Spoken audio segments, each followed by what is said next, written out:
The tireless and insatiable traveler, who knew the aim of life in this world and the essence of life to be faith, addressed his own heart and said, "Let us examine the book known as the Quran of miraculous exposition, which is said to be the word and utterance of the being whom we are seeking, the most famous, the most brilliant and wisest book in the world, that issues a challenge in every age to whoever refuses to submit to it. Let us see what it says. But first, we must establish that this book is from our Creator," and he began to search. Since the traveler lived in the present age, he looked first at the Risale-i-Nur, flashes from the miraculousness of the Quran. He saw its 130 parts to consist of luminous points drawn from that book of discernment, or well-founded explanations of its contents. Even though the Risale-i-Nur is valiantly struggling to diffuse the truths of the Quran in all directions, in this obstinate and atheistic age, no one shall defeat it, which proves that its master, its source, its authority and its son, is the Quran, heavenly not human speech. Among the hundreds of proofs in the different parts of the Risale-i-Nur, the single proof contained in the 25th word and the end of the 19th letter, establishes 40 aspects of the Quran's miraculousness in such a way that whoever sees it, far from uttering any criticism or objection, admires its arguments, and utters appreciative praise. The traveler left it to the Risale-i-Nur to prove that the Quran is miraculous and the true word of God, turning only to a brief indication of a few points showing its greatness. First point. Just as the Quran, with all its miracles and truths indicating its veracity as a miracle of Muhammad, peace and blessings be upon him, so too, Muhammad, peace and blessings be upon him, with all his miracles, proofs of prophethood and perfections of knowledge, is a miracle of the Quran and a decisive proof of the Quran's being the word of God. Second point.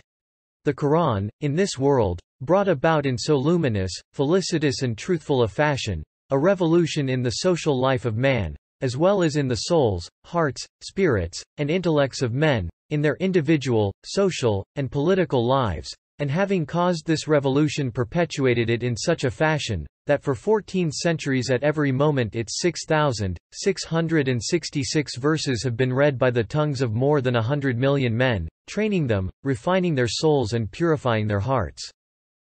To spirits, it has been a means of development and advancement. To intellects, an orientation and light. To life, it has been life itself and felicity. Such a book is of a certainty unparalleled. It is a wonder, a marvel, and a miracle. Third point.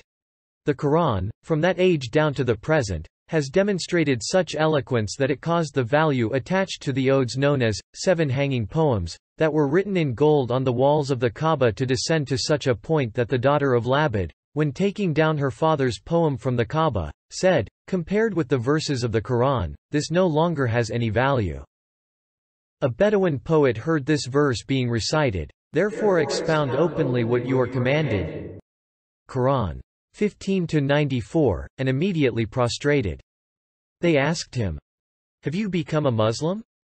"No," he replied, "I was prostrating before the eloquence of this verse." Thousands of scholars and littérateurs, like geniuses of the science of rhetoric such as Abd al-Qahir Jurjani, Sakaki, and Zamakhshari, have unanimously decided that the eloquence of the Quran is beyond human capacity and is unattainable. The Quran has also from that time forward invited to the field of combat all arrogant and egoistic littérateurs and rhetoricians, and said to them in a manner calculated to break their arrogance, "Come, produce a single surah like it. Or else accept perdition and humiliation in this world and the hereafter." Despite this challenge, the obstinate rhetoricians of that age abandoned the short path of producing a single surah like the Quran, and instead chose the long path of casting their persons and property into danger. This proves that the short path cannot be taken. Millions of Arabic books are in circulation, some written by friends of the Quran in order to resemble and imitate it, others written by its enemies in order to confront and criticize it. Not one of them has been able to attain the level of the Quran. Should a common man even listen to them, he is sure to say, "The Quran does not resemble these other books, nor is it in the same class as they. It must be either below them or above them. No one, No unbeliever or fool in the world can say that it is below them. Hence its degree of eloquence is above all of them. Once a man read the verse, "All that is in the heavens and the earth extols and glorifies God." Quran, 57-1. He said, "I cannot see any miraculous eloquence in this verse." He was told, "Go back to that age like the traveler, and listen to the verse as recited there." Imagining himself to be there before the revelation of the Quran, he saw that all the beings in the world were living in an unstable, transient world in empty, infinite and unbounded space, in confusion and darkness, lifeless and without consciousness and purpose.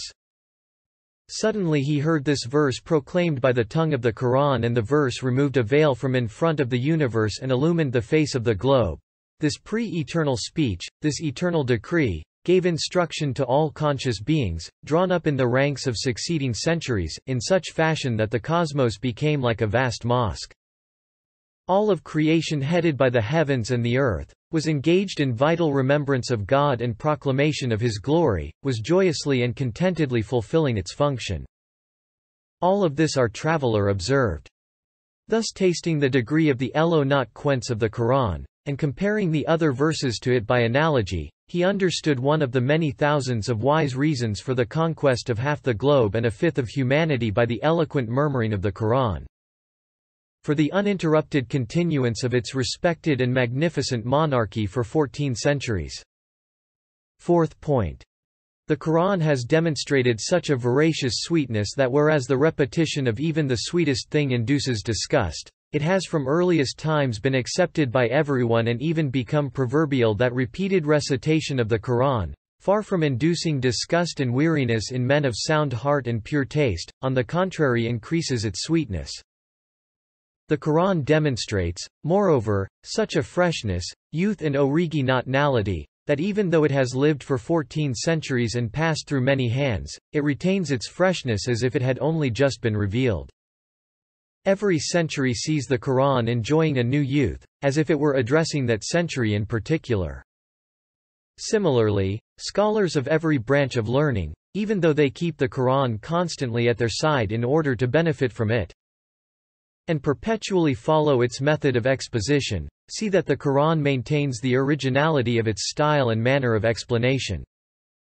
Fifth point. One wing of the Quran is in the past, and one is in the future, and like its root in one wing are the agreed truths of the former prophets, and it confirms and corroborates them, and they too confirm it with the tongue of unanimity, so too all the true Sufi paths and ways of sainthood, whose fruits like the saints and purified scholars, who receive life from the Quran, show through their vital spiritual progress that their blessed tree is living, effulgent, and the means to truth, and who grow and live under the protection of its second wing, testify that the Quran is pure truth and the assembly of truths, and in its comprehensiveness, a matchless wonder. Sixth point. The Quran's truthfulness and veracity show that its 6 aspects are luminous. Indeed, the pillars of argument and proof beneath it, the flashes of the stamp of miraculousness above it, the gifts of happiness in this world and the next before it, its goal, the truths of heavenly rev not elation, the point of support behind it, the assent and evidence of anumara not ble upright minds to its right, and the true tranquility, sincere attraction, and submission of sound hearts and clean consciences on its left, all prove that the Quran is a wondrous, firm, unassailable citadel of both the heavens and the earth. So too from these 6 levels, the disposer of the universe has set his seal on its being sheer truth and right, and not being man's word, and its containing no error. The disposer, who has made it his practice to always exhibit beauty in the universe, protect good and right, and eliminate impostors and liars, has confirmed and set his seal on the Quran by giving it the most acceptable, highest, and most dominant place of respect and degree of success in the world.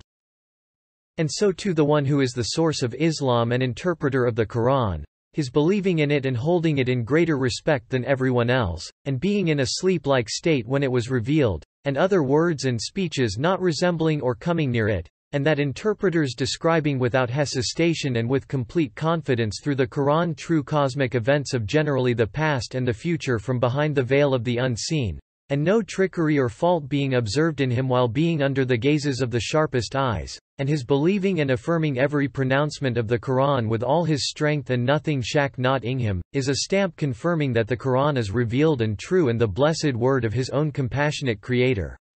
Also a fifth of mankind, indeed the greater part of it, being drawn to the Quran and bound to it in religion and giving ear to it eagerly desirous of the truth, and according to the testimony of many indications and events and illuminations, the jinn, angels, and spirit beings also gathering around in truth-worshipping fashion like moths whenever it is recited is a stamp confirming the Quran's acceptance by all beings and that it occupies a most high position. Also, all the classes of mankind from the most stupid and lowly to the cleverest and most learned taking their full share of the Quran's instruction and their understanding its most profound truths, and all branches of scholars like the great interpreters of the greater Sharia in particular, and hundreds of Islamic sciences and branches of knowledge, and the brilliant and exacting scholars of theology and the principles of religion extracting from the Quran all the needs and answers for their own sciences as a stamp confirming that the Quran is a source of truth and mine of reality. Also, although the Arab literary figures, who were the most advanced in regard to literature, those of them who were not Muslims, had the greatest need to dispute the Quran, their avoiding producing the like of only a single surah and its eloquence being only one aspect of the 7 major aspects of the Quran's miraculousness, as well as the famous orators and brilliant scholars up to the present who have wanted to gain fame through disputing it being unable to oppose a single aspect of its miraculousness and their remaining silent in impotence, is a stamp confirm not ing that the Quran is a miracle and beyond the powers of man. Yes, the value, superiority, and eloquence of a speech or word is apparent through knowing, from whom it has come and to whom, and for what purpose, the Quran then can have no like, and none can reach it. For the Quran is a speech and address of the sustainer of all the worlds and creator of the whole universe and a dialogue in no way hinting of imitation and artificiality.